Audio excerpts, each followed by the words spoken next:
இன்று நாம் அரசியலில் அடிக்கடி கேட்கப்படும் ஒரு முக்கியமான பதவி பற்றி பார்க்கப் போகிறோம். அதுதான் அரசு கொறடா. பலருக்கும் இந்த வார்த்தை தெரியும். ஆனால் அரசு கொறடா என்ன வேலை செய்கிறார்? அவருக்கு என்ன அதிகாரம் என்பது தெரியாமல் இருக்கும். இதை மிகவும் எளிமையாக புரிந்து கொள்வோம்.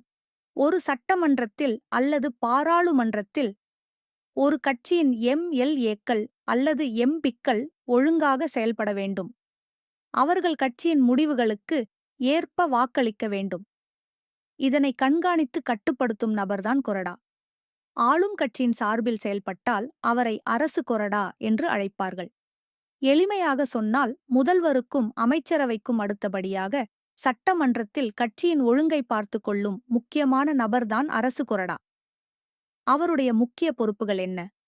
முதலாவது, சட்டமன்ற கூட்டத்தில் அனைத்து உறுப்பினர்களும் வருகை தருகிறார்களா என்பதை உறுதி செய்வது. இரண்டாவது, முக்கிய மசோதாக்கள் அல்லது நம்பிக்கை வாக்கெடுப்புகளில் கட்சியின் உறுப்பினர்கள் எப்படி வாக்களிக்க வேண்டும் என்று அறிவுறுத்துவது. மூன்றாவது, கட்சியின் கட்டுப்பாட்டை மீறி யாராவது செயல்பட்டால் அதை தலைமைக்கு தெரிவிப்பது. இந்த விப் என்ற ஆங்கில வார்த்தையிலிருந்துதான் கொறடா என்ற அரசியல் பதவி வந்தது. இந்திய அரசியலில் ஒரு உறுப்பினர் கட்சியின் உத்தரவை மீறி வாக்களித்தால் அவருக்கு எதிராக நடவடிக்கை எடுக்கப்படவும் வாய்ப்பு உள்ளது. தமிழ்நாடு சட்டமன்றத்திலும் ஒவ்வொரு ஆளும் கட்சிக்கும் அரசு கொறடா இருப்பார்.